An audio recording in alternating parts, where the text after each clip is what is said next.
Hi hello வணக்கம் welcome to Venmeera's kitchen.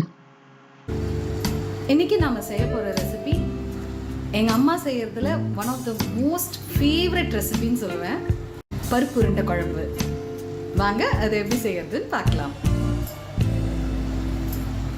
அதுக்கு first கடலை பருப்பு ஒரு 2 மணி நேரத்துக்கு முன்னாடியே ஊற வச்சிருங்க. நல்லா ஊறி இருக்கணும். அடுத்ததா இதுக்கு ஒரு மசாலா ரெடி பண்ணணும். கொஞ்சமா தேங்காய் எடுத்து வச்சிருக்கேன், ஒரு பெரிய வெங்காயம் அரைச்சி வச்சுருக்கேன், 2 தக்காளி பழம், பெரிய தக்காளி பழமாக அரைச்சி வச்சுருக்கேன், ஒரு 5-6 பல்லு பூண்டு. ஃபஸ்ட்டு இதெல்லாம் அரைச்சி எடுத்து வச்சுக்கலாம். அடுத்ததாக ஒரு பெரிய லெமன் சைஸ் அளவுக்கு புளி ஊற வச்சுருக்கேன், இதையும் கரைச்சி தனியாக எடுத்து வச்சுக்கலாம்.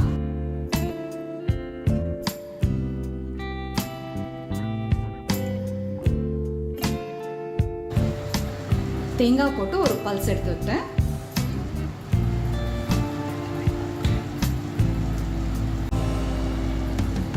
இது போல நல்லா நைஸா அரைச்சு வச்சுக்கோங்க. இந்த 3 ஸ்டெப் ரெடி பண்ணிட்டாலே குழம்பு ஈஸியா தாளிச்சிடலாம்.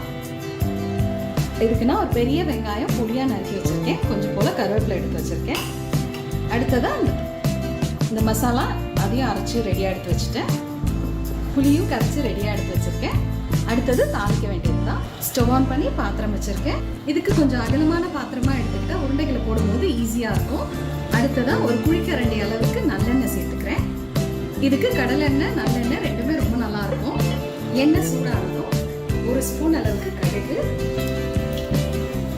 1/2 ஸ்பூன் சீரகம், 1/2 ஸ்பூன் வெந்தயம் சேர்த்துக்கிறேன். கடுகு சீரகம் நல்லா பொரிஞ்சதும் வெங்காயம், கருவேப்பிலை இது 2 சேர்த்து நல்லா வதக்கிக்கலாம்.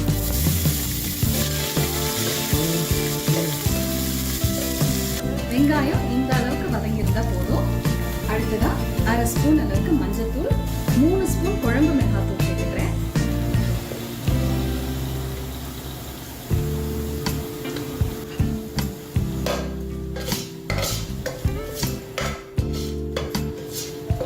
இதை லேசா வதக்கிட்டு நம்ம அரைச்சு வச்சிருக்க மசாலாவை இது கூட சேர்த்துக்கலாம்.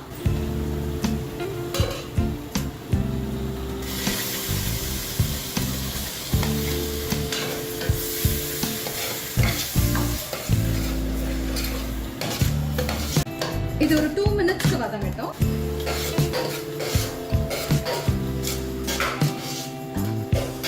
அடுத்ததா நம்ம கரைச்சி வச்சிருக்க புளி அதையும் சேர்த்துக்கிறேன்.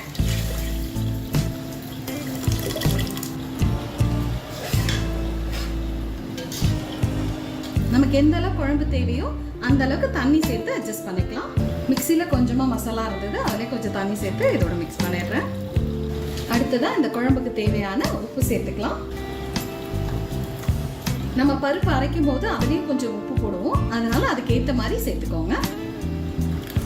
இந்த அளவுக்கு தண்ணியா இருந்தால் கரெக்டாக இருக்கும். ஏன்னா உருண்டை போட்டதுக்கு அப்புறமா குழம்பு திக்காயிடும். குழம்பு நல்ல ஒரு கொதி வந்துருச்சு. இப்போ ஒரு 2 பச்சை மிளகாய் சேர்த்துக்கிறேன். இது மூடி போட்டு ஒரு 10 to 15 மினிட்ஸ் கொதிக்க விடலாம். அதுக்குள்ள நம்ம பருப்பு உருண்டையை ரெடி பண்ணி எடுத்து வச்சுக்கலாம். ஊற வச்சிருந்த பருப்பை 2-3 தடவை நல்லா வாஷ் பண்ணிட்டு தண்ணி எடுத்து வச்சிருக்கேன். மிக்சியில் ஒரு சின்ன துண்டு இஞ்சி, ஒரு 2-3 பல்லு பூண்டு சேர்த்துக்கிறேன். கூடவே கொஞ்சமாக சோம்பு சேர்த்துக்கிறேன். சேர்த்துட்டு இந்த பருப்பு சேர்த்து நல்லா அரைச்சிக்கலாம். ரொம்ப மைய அரைக்கக்கூடாது, கொஞ்சம் கோஸாக இருக்கணும். இது கூடவே கொஞ்சமாக உப்பு சேர்த்துக்கிறேன்.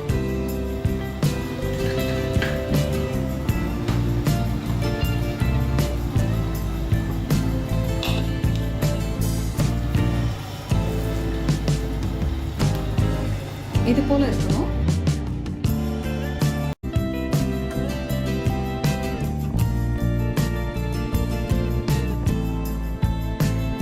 அடுத்ததா இது கூட ஒரு பெரிய வெங்காயம் பொடியா நறுக்கி வச்சிருக்கேன், ஒரு 2 பச்சை மிளகாய் சேர்த்திருக்கேன். உங்களுக்கு வேண்டாம்னா பச்சை மிளகாய் ஸ்கிப் பண்ணிக்கோங்க, ஏன்னா குழந்தைங்கலாம் சாப்பிட்றதுக்கு வேண்டாம்னு தோணுச்சுன்னா ஸ்கிப் பண்ணிக்கோங்க. அடுத்தது கொஞ்சம் கருவேப்பிலை, கொஞ்சம் கொத்தமல்லி, இது எல்லாத்தையும் சேர்த்து நல்லா பிசைஞ்சுக்கலாம்.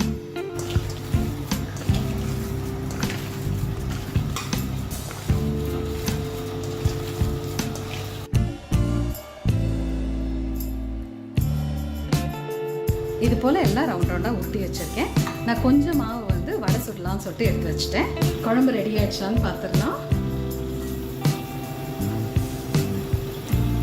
நல்லா கொதிச்சு எண்ணெய் பிரிஞ்சு வந்திருக்கு. வந்திருக்கு. இந்த ஸ்டேஜில் உப்பு சரியா இருக்கான்னு செக் பண்ணிக்கோங்க.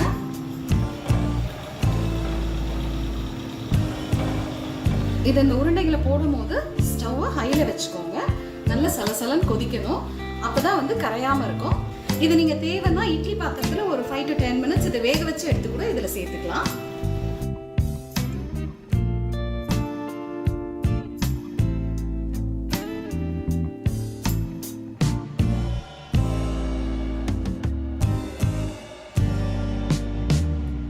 உருண்டைகளை தனித்தனியாக தள்ளி போடுங்க. எல்லாம் ஒரே இடத்துல போடாதீங்க. உருண்டைகளை சேர்த்த உடனே கலர வேண்டாம். பார்த்தாலே தெரியும் எல்லா உருண்டைகளும் தனித்தனியாக மேலே எழும்பி வருது. இது போல உருண்டைகள்லாம் தனித்தனியாக வந்ததுக்கு அப்புறமா சிம்ல வச்சுட்டு ஒரு 5 to 8 minutes வெந்தா போதும். நடுவில் ஒரு முறை திறந்துட்டு பார்த்துக்கோங்க. நல்ல உருண்டைகள்லாம் மேலே வந்துருச்சு. இப்போ இது போல எடுத்து இப்படி ஒரு சுத்திட்டு வச்சிருங்க. இன்னும் ஒரு 3 to 4 minutes இது வேகட்டும்.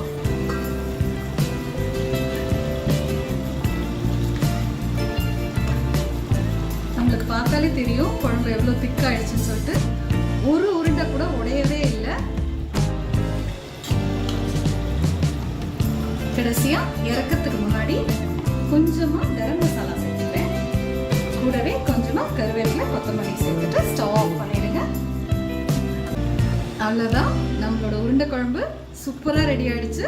ஸ்டவ் ஆஃப் பண்ணிட்டு அந்த ஹீட்லேயே வைக்காதீங்க, வேற இடத்துல மாற்றி எடுத்து வச்சுக்கோங்க.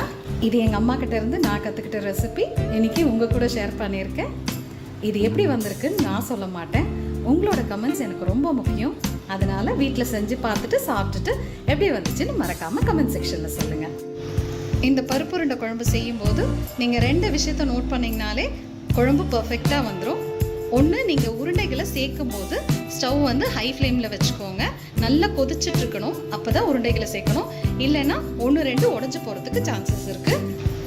அடுத்தது, அது வேக வைக்கும் போது ஒரு 5 to 8 minutes வெந்தாலே போதும். பால்ஸ் எல்லாம் நல்லா சாஃப்டாக வரும். அப்படி இல்லைன்னா ரொம்ப நேரம் வேக வச்சுட்டிங்கன்னா உருண்டைகள்லாம் ஹார்ட் ஆகிடும். இது 2 விஷயத்த நோட் பண்ணிக்கோங்க.